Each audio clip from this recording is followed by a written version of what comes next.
Hello everybody, Carnage back here again, and today I'm going to be doing a haul video from an antique show that I went to this weekend. And yeah, I found some pretty good things that I liked. So it was pretty good, and a couple of things I was very surprised about. But yeah, uh, I'm going to start off with the comics that I found. And starting off, I found What If the X-Men died on their first mission, and this is from What If issue number 9 in 1990. And I'm a big What If fan, so I really like that. I also did find What If number 11 from 1990, and this is What If the Fantastic Four all got the same powers. And basically, uh, what if they all had the powers of the Invisible Woman, the Human Torch, just basically all of them getting the exact same power as each other. And the one that's the most interesting to me, definitely this one, because as you can see right up there, Man-Thing is in the corner, which is pretty interesting because Man-Thing uh, is the only one that doesn't look like he's made out of like rock on this. So that's a very interesting cover. And then I found What If 102, and this is Daredevil, the man without fear, for the fight of his life have ended, and basically this is kind of a what if, like in the actual main continuity, Matt Murdock's father, Jack Murdock, didn't take a fall when he was in his boxing match, but in this one he does take the fall and sends his son to I don't know what the exact words for it are, but sent him to college to be a lawyer, which is what Daredevil becomes. Like his origins basically the same, but it ends with him on death row for a murder he did not commit, but he's it's the murder of Kingpin, and Elektra actually killed Kingpin in this story. Like, it's a very interesting story, so I recommend you guys do try to find it. And then these next few books I found, there was a comic book store in the town I was at, and I found some interesting things. This one, like, I picked up 10 books because they had a deal where it's buy 10 comics for 10 bucks. And some of these I just grabbed just because, well, I was trying to get 10, and this was one of them. And I mostly just picked it up because I really did like the cover of it. There's Iron Man and some of his villains, and I read a little bit of this, and from what it seems like during this storyline, the Mandarin rings were being held by separate people, which are everyone right here. And this also has Arno Stark in it in his like big Hulkbuster outfit before he became Iron Man 2020. Alright, and next up, I grabbed this one, which was actually a pretty good read. And that is Captain America and Crossbones, issue number 1. Sorry about that. And this one's a pretty good story, too, because basically, in this, Crossbones is sent to a country, kind of all Suicide Squad mission-like, to try and find a kid and kill him. But Crossbones does not kill the kid. And that was just a pretty interesting character choice for him because, like, Crossbones is kill anyone without a second thought. And this was just after Captain America died, I believe, by his hands. I know it talked about that in this. But this was a very, very cool story. And I do want to check out another issue that came out after this called Captain America and Batroc the Leaper. And these are all one-shots, and I'm very curious about that because I haven't read a whole lot with Batroc in it. And then up next are some kind of just indie books that I found. And I got Graveyard Shift, issue number 1 by Image Comics. And basically, this is kind of like a vampire story from what I kind of understood from it.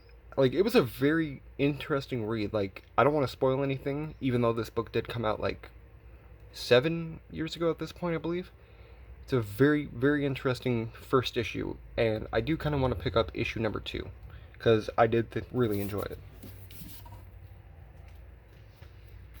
And then another indie book that I picked up was Self Storage issue number 1.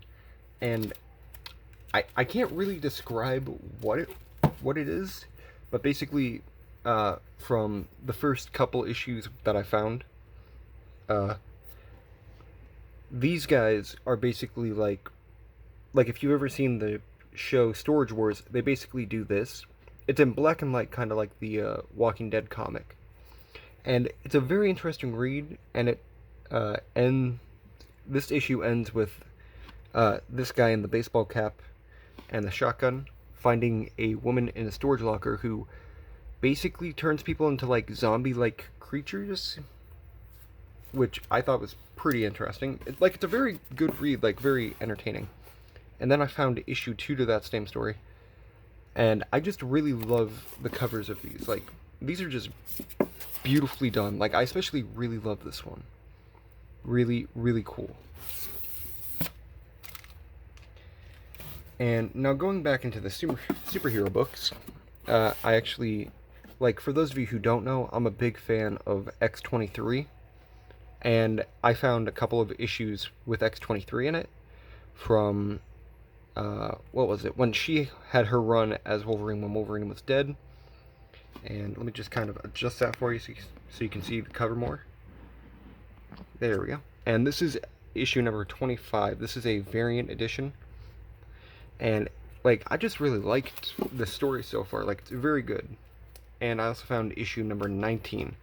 And I actually do want to, like, finish this little story arc, because in this one, an alien crashes down on Roosevelt Island and basically infected that entire place in New York with a virus that the human body is not immune to. But the alien wanted Laura Kinney, which is her.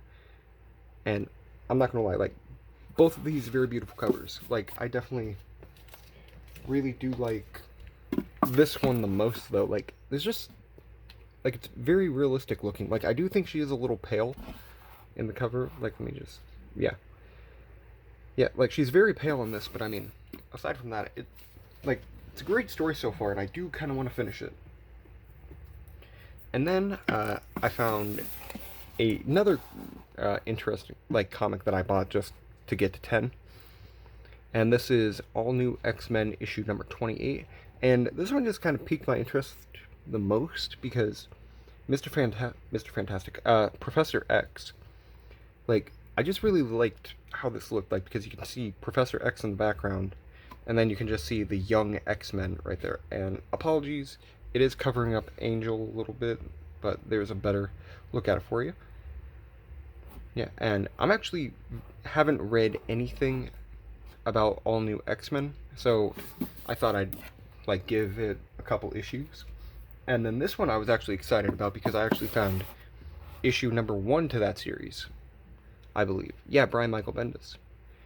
Yeah, and, like, this is a very cool cover in my opinion. Like, I just really like it. Very retro looking in my opinion, because that is what their first costumes looked like, if I remember correctly. And I especially really like how Iceman's costume Iceman looks on this cover. Like, because there's so much detailing all over him. Like, he is just basically out in the open. He's not wearing a costume. He has just covered himself completely in ice. And that's just really cool to me. I also do really like the little twinkle they gave Cyclops right there. And now these couple of books are just ones that I think are definitely the most interesting ones I found. And first one up, I have issue number 10 of X-Men, and I know I have a holographic cover that shows this exact same thing.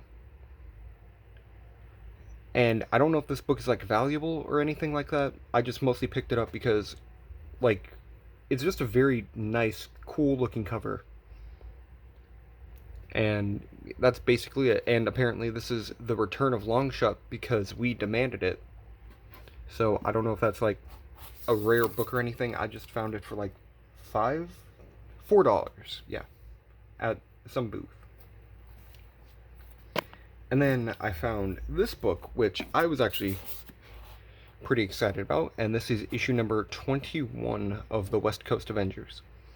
And in this issue, Moon Knight joins the Avengers team for the first time, and so does Dr. Pym. And at this point in the comics, I believe he is not Giant Man, Ant-Man, or Yellow Jacket or anything like that. I think he's just normal dude at this point. I could be wrong about that, but I just mostly picked this up because Moon Knight being a part of the Avengers, like for the first time, because I know he got to start on the West Coast Avengers for like being an Avenger. And I was just very happy about this. And I did get this book half price, like on the back it says right there $20, but the guy was doing a deal where it was like all the comics were half off. And there was another book there that I was very tempted about. It was a reprint of the night Gwen Stacy died, like with Spider-Man screaming at the Green Goblin, like that cover, like it's the one after she already died, which I was very tempted about because I thought it was the actual one, but then I looked at it more and realized it was not the actual one. It was a reprint. And then the last comic I picked up was issue number 1 of The Thing, and I do believe this is the first issue to his first solo series. And I just personally really do love the cover. Like, it's a very nice cover. Like, it's also in very good condition too. Like there's little dings all around it, but I mean, it's not bad. Like, it's from, I want to say like maybe the 80s is when he got his first solo series. And The Thing is actually one of my favorite characters in comics. And I just really thought this was a pretty cool looking issue. But I didn't, when I first bought it, I didn't realize that it was like the first issue to his first solo series. But then I found out it was, and I was like, oh, hey, that's pretty cool. Alright, and now I'm going to go on to the figures that I picked up. And starting off, I have this Ragnarok figure. And I know some of you are thinking, oh, hey, that's Thor. Why does he have metal bits on him? This is actually a cloned version of Thor from Civil War. And, like, it's a very cool figure. It's basically 90% reuse of the 80 years? Yeah, 80 years Thor, I believe. Which, I mean, can't blame them because he did wear this exact same outfit in that book. And it's a pretty cool figure. He did come with a couple alternate parts, but I'll do a review on him in a later video. And I did get that from Target before I left. And these two I actually did pick up at the antique show. And I did find the Walgreens exclusive first appearance Daredevil for $14. And he came fully complete for $14. And that was not a terrible deal. Like, here's the alternate head and everything. Like, I just mostly picked him up just because, well, I do kind of want to make a custom Demolition Man, and I thought, and since he does use this exact same outfit, I thought it would be very useful. All I need to do is just get another Wolverine figure. And the other figure I picked up from that show was one that I was very surprised to see, and that was Night Thrasher. Now, he doesn't come with any of his accessories, but I was basically just gonna steal these from the Daredevil figure and then just have him hold on to them, just because he does come with Eskrima sticks. I think that's what they're called. Yeah, anyway, basically I was planning on giving him these sticks for him to hold because I think they do work very well with him, and just the color aesthetic with him. And I can just buy like a regular tech deck and than just figure out some way to, like, have him be able to, like, stick it on his back. And then these two figures I did pick up from eBay. And the first one I got was the Apocalypse Wave, whoops. And this is Gladiator, and like I mostly picked him up because I do have the 3 3/4 inch scale figure version, and I did want this guy for the longest time, and I did find him for a decent price out of box, because this entire wave is expensive as shit. And I'm not joking about that. Like, out of the box, some of these figures go for like between 30 something to 50 something, and that's just nuts. And I did get this guy for $33, which is a little much for a figure, but I mean, with Marvel Legends gaining price, it's basically like, you know, regular price. And then this next one I was very happy about getting, and I did get the Wolverine from that same Apocalypse Wave, and I'm not gonna lie, like, I was thinking, oh, this will work very well on my X-Men shelf, and I'm not gonna lie, like, I really enjoy this figure more than the Juggernaut Wave one, which is basically the exact same one, just with a different head and shoulder pads.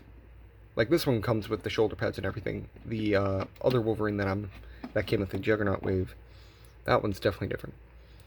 And I'm not gonna lie, like my favorite like superhero movie-wise was definitely Wolverine, and I'm still very sad that we never got to see him put on a costume kind of like this. But I mean, I personally think the Ultimate Wolverine costume would have worked the best. But hey, that's just my personal opinion. But yeah, that's basically everything that I have for you guys today. So I just want to say thank you all for watching. And if you want a review on any of the figures, just leave a comment down below, and I'll get to it. But I will be doing a review on that Ragnarok figure after I move in 12 days at this point, as of the day I'm recording this. So yeah, if I don't post any content for a while, I do apologize. But yeah, that's all I have to say. So my name is Carnage, thank you all for watching, and I hope you all have a great day. Peace.